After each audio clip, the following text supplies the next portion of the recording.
जय हिंद साथियों, आज हम लोग का स्टार्ट करेंगे हिंदी और हिंदी के चैप्टर में हम लोग पढ़ेंगे भाषा। हम लोगों का पहला चैप्टर है भाषा, यानी कि भाषा के बारे में जानेंगे। तो देखिए, भाषा किसे कहते हैं? तो वह साधन जिसके द्वारा हम अपने भाव तथा विचार को किसी दूसरे के सामने लिखकर या बोलकर प्रकट करते हैं, उसे भाषा कहते हैं। यानी कि जो हमारे अंदर भाव तथा विचार है उसे लिखकर या बोलकर आपके सामने प्रकट करेंगे, उसे कहते हैं भाषा। यानी कि जैसे कि हम अपने मित्र या भी किसी के सामने जाते हैं, खड़ा होकर बोलते हैं कि भाई देखो ना, मेरे को बहुत दुख है, ये है, वो है, दर्द है, क्या सब बहुत कुछ बताते हैं। तो हमारे अंदर जो भाव है, हम अपने अंदर भाव को क्या कर रहे हैं कि बोल कर बता रहे हैं। यानी कि उस समय हम किसका प्रयोग कर रहे हैं? तो मौखिक भाषा का प्रयोग कर रहे हैं। यानी कि भाषा तीन प्रकार की होती है: मौखिक भाषा, लिखित भाषा और सांकेतिक भाषा। यहाँ पे देखिए, जैसे कि वर्ग में शिक्षिका पढ़ा रही है, तो वर्ग में जब भी शिक्षिका पढ़ाती है तो वह क्या करते हैं कि बोलती है, यानी कि वह मौखिक भाषा का प्रयोग की। उसके बाद क्या करते हैं कि वर्ग में जब शिक्षिका पढ़ाती है तो लिखती भी है, यानी कि वह लिखित भाषा का भी प्रयोग किए। उसके बाद वह सांकेतिक रूप से संकेत कर करके बताती भी है। यहाँ तो उससे क्या पता चलता है कि वह सांकेतिक भाषा का वह प्रयोग करती है। यानी कि वह जब भी वर्ग में शिक्षिका या भी शिक्षक पढ़ाते हैं तो वह तीनों के तीनों भाषा का प्रयोग करते हैं। इसका स्क्रीनशॉट लीजिए। अब फिर हम लोग आगे बढ़ते हैं।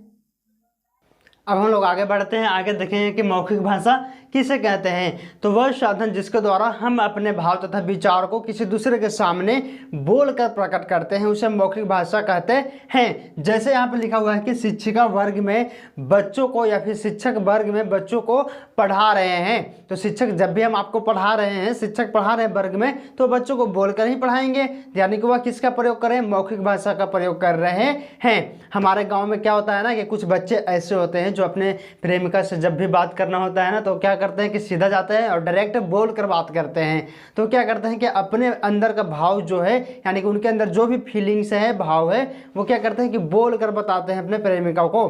तो क्या करते हैं उस समय वो किस भाषा का प्रयोग करते हैं? तो वह मौखिक भाषा का प्रयोग करते हैं। यहाँ पे भी लिखा है, दूसरे नंबर में है लिखित भाषा किसे कहते हैं। तो वह साधन जिसके द्वारा हम अपने भाव तथा विचार को किसी दूसरे के सामने लिख कर प्रकट करते हैं, उसे लिखित भाषा कहते हैं। जैसे मोहन पत्र लिखकर अपने पिताजी को भेजता है। यानी कि पहले के ज़माना में क्या था ना कि मोबाइल नहीं था, तो लोग क्या करते थे कि पत्र लिखकर पहले पिताजी भेजते थे कि हाँ बेटा तू कैसा है। और वहाँ से जब बच्चा पत्र लिखकर भेजता था कि हाँ पिताजी हम कुशल मंगल हैं, वहाँ पे कैसे हैं, छोटी कैसी है, शादी का फंक्शन कैसा चल रहा है, ये सारे के सारे बातें जो है वो पत्र में लिखकर भेजा जाता था। यानी कि उस समय जो है ना कि अपने फीलिंग, अपने जो विचार है, भाव है, वो क्या करता था कि एक पत्र में लिखकर और भेजते थे अगला आदमी को। तो अगला आदमी पढ़ता था और वो फीलिंग को समझता था। समझे? अब हम लोग आगे बढ़ेंगे। इसको स्क्रीनशॉट ले लीजिए, नहीं तो फिर लिख लीजिए। इसके बाद हम लोग आगे बढ़ते हैं सांकेतिक भाषा की ओर। अगला है सांकेतिक भाषा। यानी कि सांकेतिक भाषा किसे कहते हैं? तो वह साधन जिसके द्वारा हम अपने भाव तथा विचार को सांकेतों रूप में बताते हैं, सांकेतिक रूप में बताते हैं, उसे क्या कहते हैं? सांकेतिक भाषा कहते हैं। जैसे भूख लगने पर बच्चा रोता है, छोटा बच्चा होता है तो ना वो बोल सकता है ना वो लिख सकता है, वह क्या करता है? सिर्फ रोता है। और जब भी रोने लगता है तो माँ समझते हैं कि हमारा बच्चा जो है वो भूखा है, और वो क्या करते हैं? दूध पिलाती है, बच्चा चुप हो जाता है। और सांकेतिक भाषा का एक और उदाहरण समझिए कि जब भी आप कहीं फंक्शन वगैरह में गए होंगे, ठीक है, तो वहाँ पे आप किसी लड़की को बोलिएगा ना कि एक गिलास पानी दे दीजिए हमको, तो वो क्या करेगी कि यहाँ तक मेहंदी लगाई हुई रहेगी हाथ में। तो क्या करेगी कि जब पानी देगी ना आपको, तो वो क्या करेगी कि ऐसे ऐसे हाथ को दिखाएगी, पहले देगी तो ऐसे लीजिए, ऐसे हाथ दिखाएगी। यानी कि वो सांकेतिक रूप से अपना भाव तथा विचार को बताना चाह रही है कि हमको हाथ को देखिए कि हम मेहंदी लगाए हैं, ठीक है। तो क्या करते हैं उस समय किसका प्रयोग करती है? तो वह सांकेतिक भाषा का प्रयोग करती हैं।